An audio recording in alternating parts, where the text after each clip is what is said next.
R2D1, the level that separated the men from the boys back in 2020.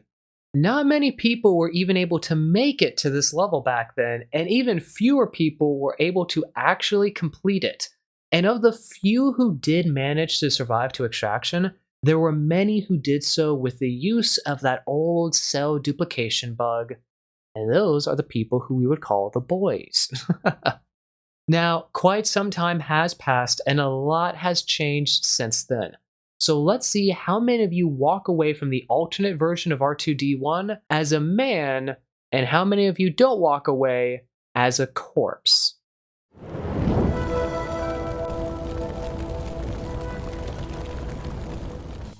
Hello everyone, Professor Scaly here, and welcome to the alternate R2D1 level guide. For this level, I'm going to recommend that you and your team bring along with you a bio-tracker, a mine deployer, and 2 mid to long range sentries, so either burst or sniper sentries. And the reason why I recommend the bio-tracker is because in this level, there is a lot of infectious fog which will be hindering your sight. In these zones with a lot of infectious fog, there's going to be a ton of strikers, shooters, and even giant strikers potentially. And of course, since this is a D tier level, we have to sprinkle in quite a few scouts throughout it. So having a bio-tracker for every single one of these situations so we know how many enemies are on the other side of that door, we could give callouts to our teammates or just simply tag the enemy so they know where they are, will help out tremendously. As for the mine deployer, throughout this level we're going to have to deal with multiple alarm doors as well as blood doors, so being able to just slap a mine or two onto a blood door or shut doors and then mine them and potentially even reinforce them with C-foam grenades will help make the alarm doors and the blood doors quite a bit easier.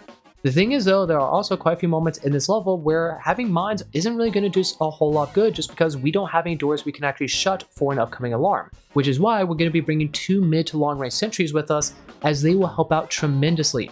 Burst sentries and sniper sentries are pretty good right now in the current quote meta, even though I hate that term, I'm going to use it.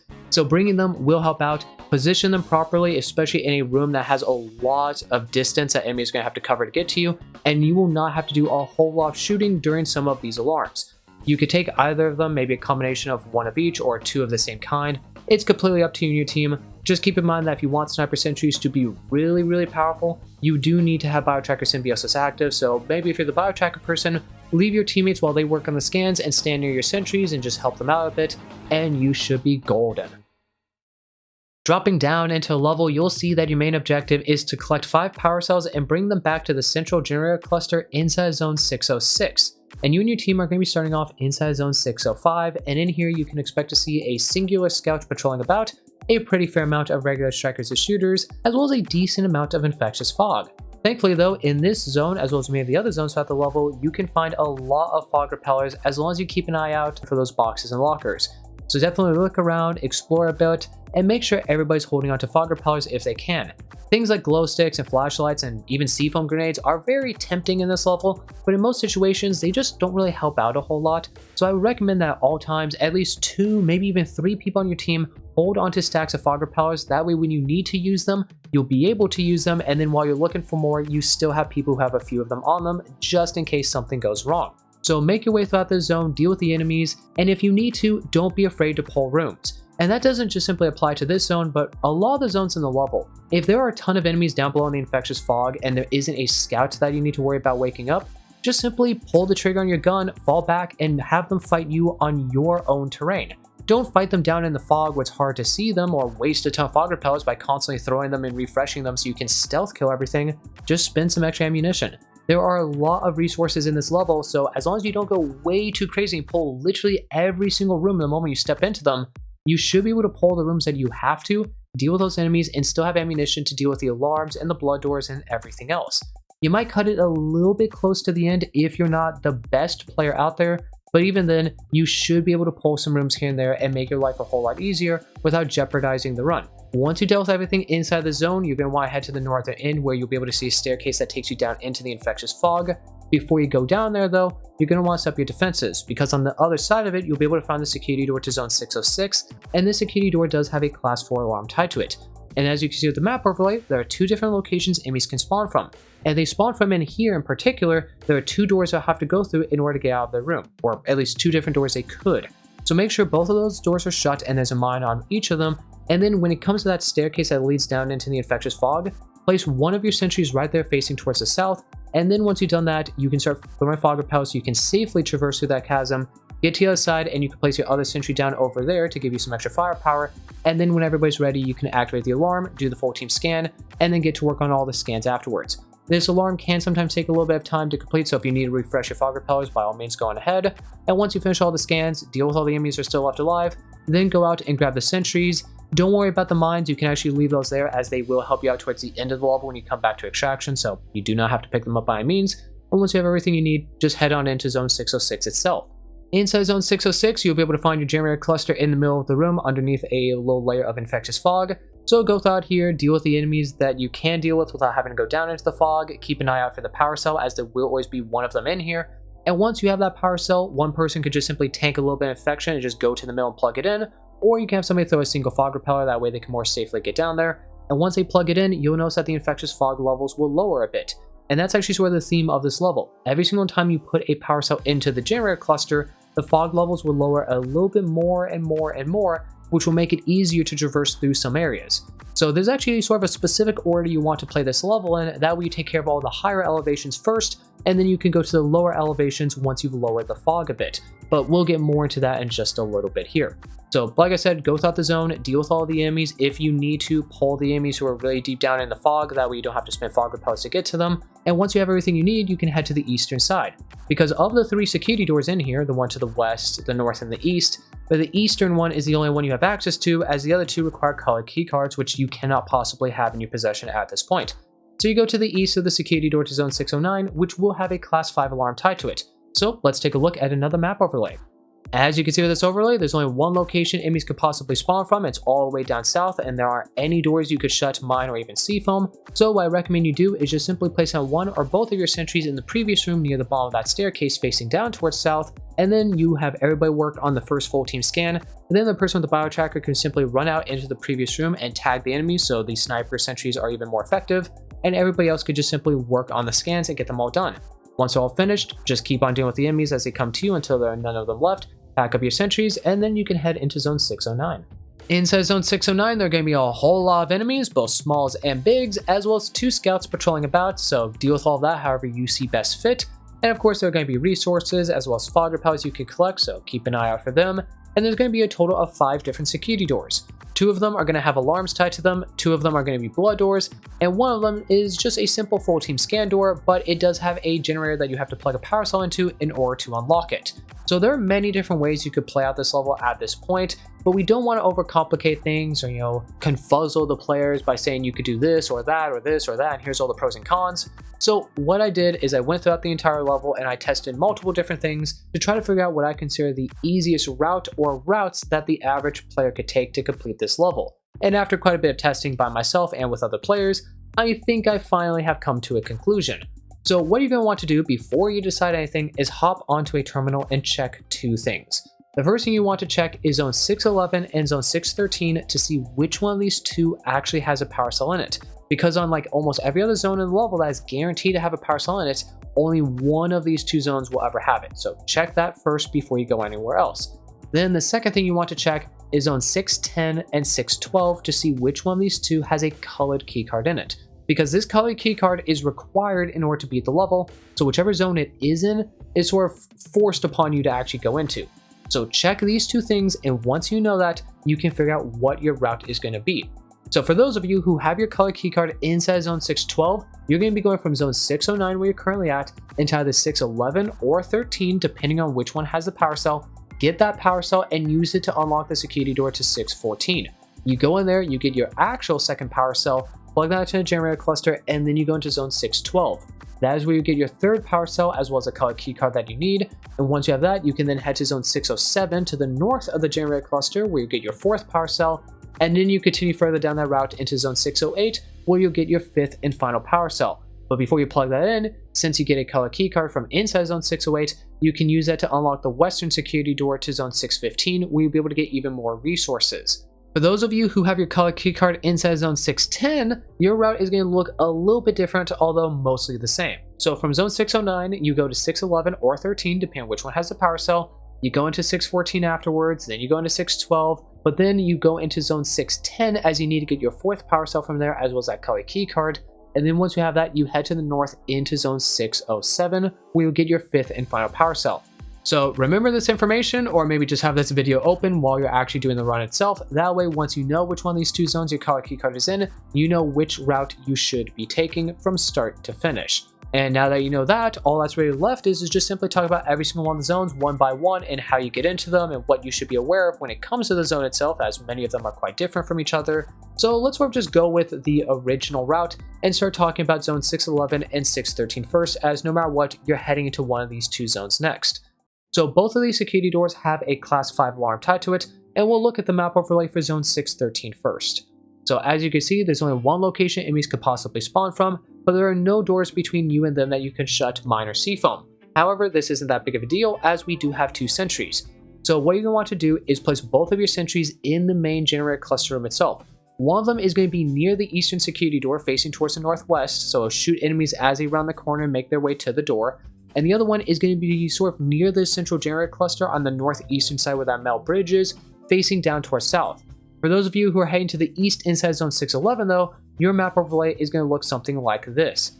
As you can see, enemies are going to be spawning inside the generator cluster, and while there is a door right here that you could shut mine and seafoam, I recommend you leave it open, as you're going to want to save this for later. So what you're going to want to do is sort of do a similar setup to the previous alarm. You're just going to have one of your sentries near that security door in the generator cluster room that leads to the east facing towards the northwest, so when enemies make their way to the door they have to go through it. And then your other sentry you can have somewhere near that door you're leaving open.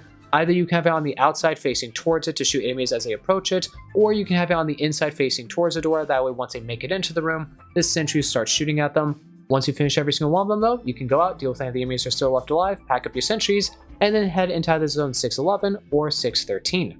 If you're heading inside zone 611, you get to deal with the fabled scout zone, because in here there aren't a whole lot of regular strikers and shooters, and there's not a whole lot of infectious fog you have to make your way through, but there are definitely a whole lot of scouts. In my one and only run I went in here, I found a total of 7 scouts, but I've heard some people say that they have come across 9 or even 10 of them in here. While I'm not 100% sure if that is true, it definitely is certain you're going to have to deal with a fair amount. So be careful as you make your way through zone 611, as setting off even a single scout could potentially lead to a chain reaction of multiple scouts getting triggered, which means that you might get incredibly unlucky and even have the entirety of the zone coming after you almost all at once. For those of you heading into zone 613 though, you're not going to have to worry about nearly as many scouts, as I believe this zone will only have 1 in it. But to make up for the lack of scouts, there are going to be a lot of giant strikers in this zone, as well as a lot of spitters and a pretty fair amount of infectious fog. So you're going to have a lot of polling of rooms you're going to have to do, as well as a lot of shining of your lights on the spitters to keep them down and prevent them from spitting on you. But same thing as before, make your way through, deal with the enemies, pull rooms if need be, use fog repels to make it through the infectious fog safely, and once you have all the resources in the power cell, you can make your way out. And then once you have that, you're going to make your way back to the first room of zone 609, go to the northeastern end where you'll be able to find that generator, and then you'll make your way to the northern end where you'll find the security door to zone 614. This is just going to have a full team scan tied to it, so finish the scan, open it up, and inside zone 614, there are going to be a lot of resources for you and your team to collect, but they are guarded by a lot of giant strikers as well as potentially giant shooters, as well as a few regular strikers and shooters here and there. So if you want to, you can stealth your way through the entire zone, just deal with all the enemies with melee, or if somebody on your team has a sniper rifle, or maybe you just have multiple shotguns or just weapons in general that are good at dealing with giants, you could just shoot your way through. You're going to get so much ammunition back that it really doesn't matter if you do go loud throughout the entirety of the zone. But make your way through, deal with every single one of the enemies, grab some of the resources and the fog repellers, but of course leave some things behind, as you're not going to be able to grab everything. And once you finish up your business in here and you've got that power cell, head back into zone 606, plug the power cell in to lower the fog a bit more, and then head back to the east. At this point, you're going to now head into zone 612. This is going to be a blood door. Fair amount of enemies will spawn on the blood door, and most of the time they will not all die to the mine due to the awkward positioning of it. So just place a mine or 2 on the door, let it explode, and then deal with the enemies that come after you afterwards. And then once you're done with all of them, head inside, go up the staircase to the left of you immediately, and you'll be able to find a terminal up there. Use that terminal to ping all of the resources as well as the power cell and the color keycard if it is in here before you start looking around. And once you know where everything is, you can then start exploring. A good portion of the zone is covered in infectious fog, so I recommend just sort of do a similar thing to what my team is doing in the background footage. Open up a door, pull the room, let the enemies come out to us, deal with them, and then we just throw fog repellers Once we go down into the infectious fog, we go straight and then to the left a bit. That way we can find a ladder that we can climb up to get out of the infectious fog area and then get into the big main room of the zone. Then we just simply look around, we grab all of the resources. Funnily enough, we actually forgot to collect the color key card in our run here, so we just got the power cell and everything else. And then with that, we went back to the main hub room, plugged the power cell in to lower the fog a bit, and then we continued onward further into the level as we just went back for the color key card later. Next up on the list, we have zone 610, which is the other blood door that is in this main area. This blood door does not spawn in that many enemies whatsoever, but the room it is tied to can potentially have a lot of enemies in it, so be very cautious of that. But deal with all the enemies, head inside, and then just go up above to the top right of the room. Up there, you'll be able to find a terminal, and just like 612, use that to ping where any of the resources are, as well as the power cell and the color key card if it did spawn in here instead. And then once you know where all of that is, you can just go about and collect it. When it comes to the northern rooms, there's only 2 of them, but they're really big and they will always have a ton of infectious fog in them. So what I recommend you do is once you make it into that first northern room with all the fog in it, just simply pull it and let the enemies come to you. As far as I'm aware, there can never be a scout in here, so you don't have to worry about that. And I find it so much easier just simply pull the room, and then once you deal with all of those enemies, have one person who's already really low on HP, just fog dive. Don't even bother throwing fog repellers to go throughout here. Just simply make your way to the far northern end where you'll find another door, open up that door, pull that room, and then quickly fall back to your teammates. That is, assuming you actually have to go all the way to that far back room. I've had a few runs where everything is in that first big room, so I could just grab everything from there. And once I have everything I need, I just head out, go back to the main hub room, plug the power cell into a generator, and now that I've got that color key card in my possession, we can then head north into zone 607. This security door is just a full team scan, so plug the key card in, do the full team scan, open it up, and you can head right on in. Inside of zone 607, you don't need to worry about infectious fog whatsoever, but there will be a total of 3 scouts patrolling about, some regular strikers and shooters, as well as a whole lot of spitters clinging to the walls. So make your way through here, deal with all of that, keep an eye out for the resources as well as the power cell, and once you have that, if that is your 4th power cell, not your 5th one, you can go back and plug that in, and then you can make your way back, and in one of the rooms, you'll be able to find the security door to zone 608. This security door is going to have a class 4 alarm tied to it though, so let's take a look at a map overlay. As you can see with the overlay, there are 2 different locations enemies can possibly spawn from, and quite a few doors are involved with the alarm. So starting off, these 2 doors right here, I recommend that you leave them open due to the fact that we can utilize this for a later alarm, which I would highly recommend you do, as if you don't, enemies who spawn from the north then can get to you incredibly quickly. As for these doors, you're going to want to make sure you just simply leave them shut, but you do not need to mine or C-foam them. But these 2 doors right here specifically, you want to make sure you shut, mine, and C-foam them with C-foam grenades, because if you don't C-foam them with C-foam grenades, enemies will break them down incredibly quickly and get into your room. I've also labeled that you can mine this door right here, but I would not recommend C-foaming it, as I have very rarely ever seen enemies try to go through this route. You want mine there anyway, since you can pick it up afterwards, but I don't see the need to waste a C-foam grenade on a door that has a very low probability of actually getting broken down. And as for your sentries, you can either have them in the room with you facing towards the 2 doors down below that you're shutting, mining, and C-foaming, or you can have them on the other side of the door facing towards them to shoot at enemies as they try to break it down. But once you finish every single one of the scans, regroup, deal with all the enemies, and once they're dead, pack up your sentries and mines that did not go off, and then make your way into zone 608. Inside there's not really a whole lot you need to worry about. There will be some small enemies, there will be some big enemies. There will also be some infectious fog, but just a few fog repellers and you should be okay. So just make your way through, look around, collect those resources, get that color key card that you can use to unlock zone 615 as well as that power cell. And once you have all that, you can head back into the main generator cluster room. And before you plug the 5th and final power cell in, you're going to want to head to the western end, plug your key card in, and then do the full team scan that's tied to the security door to zone 615. In here, there will be a few regular strikers that will be sleeping, usually about 3 or 4, so really easy to deal with. And in this room, you'll be able to find a disinfectant station, so infinite removal of your infection. You'll be able to find a few disinfectant packs that you can take with you, as well as, I believe, always a 3-use medipack. So no ammunition or tool refill, but it's free resources, and since it's only 1 room, it does not open up a new spawn location for the enemies for the generator cluster alarm, so there's really no reason to not go in here if you've got that color key card. So do that, and then once you have all that, the only thing really left to do is set up your final defenses for the class 5 alarm that is tied to the generator cluster upon putting the 5th and final power cell into it. So let's take a look at one last map overlay. As you can see, there are a lot of different locations enemies can potentially spawn from, depending on exactly which route you took to get through this level. So what you're going to want to do is make sure that every single door I've labeled you shut, mine, and seafoam, so the 2 to the north and the 1 to the east. There are quite a few seafoam grenades in this level, so if you need to backtrack a bit to find them, as when it comes to our sentries, we're going to have one facing down to our south, sort of like we did earlier in the level, so any southern enemy that goes across that giant room has to go through the Wi-Fi of the sentry, and the other one we're going to have towards the eastern end of the room, facing towards that open security door, so if any enemy comes from that direction, they have to go through the line of fire of that sentry. And once you got all the doors up how you want to and your sentries positioned, you just gotta make sure that any resources you left behind in any of the zones, especially 614, you go back and grab.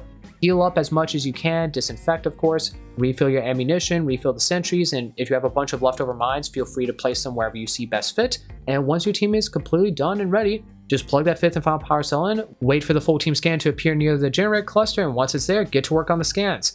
The infectious fog levels during this are going to rise up slowly, by the way, so make sure everybody, or at least most people on your team, are holding onto fog repellers. That way, once the fog levels rise up enough to the point where they become an issue, or they're about to become an issue, you can start throwing fog repellers throughout the room. That way you can more easily see the enemies, and you can also get to the scans without having to gain a ton of infection and slowly start losing your HP to it. And once you deal with every single one of the scans, just start running south immediately. Your extraction scan will shortly appear afterwards back in zone 605 where you drop down to the level, and an extraction alarm is going to initiate. Thankfully though, all that infectious fog that was rising up during this alarm is going to lower immediately, and while it is still infectious and it still does exist, it will not pose an issue to you whatsoever on your way back to extraction. So just run out, grab your sentries if you can. The one on the east might be a little risky to get, so if you want to, leave it behind, but make sure you grab that southern one and make your way back to extraction. This is a pretty lengthy extraction scan, so you'll be holding out for quite a bit, but as long as everyone on your team has a okay amount of HP and you got a decent amount of ammunition in your guns and your sentry is still looking good, you really shouldn't have all that much issue. So just hold on extraction for a bit, and once you get that scan up to 100%, you are done and you have beaten alternate R2D1. And that's all there really is to it. Alternate R2D1 is feared by many as it looks a whole lot more convoluted than it actually is. This level got one hell of a reputation when Rundown 2 initially came out, and people have heard so many rumors about it to this day that they think it's a lot worse than it actually is. And sure, there's a lot to micromanage in the level, but once you have a better understanding of its design and the randomization that comes with it, you'll have a much easier time forming strategies that'll help keep the team alive. As always though, thank you for watching this video all the way to the very end. I do hope that it was able to provide you with some assistance in beating this level. If you have any tips or tricks to this level that you want to share, any questions for me, or you just have something in general that you want to say, please do let me know down in the comments. Hit that like button if you enjoyed the video, subscribe to the channel if you want to see more from me, and if you want to join the community I'm building, there's a link to my Discord down in the description, as well as some other links. Among those links being one that'll take you to the official GTFO merch store, which I highly recommend you check out if you're a fellow GTFO enthusiast. Until next time, remember that the slow and steady route is oftentimes the safest, and hopefully, I'll see you all in the next video.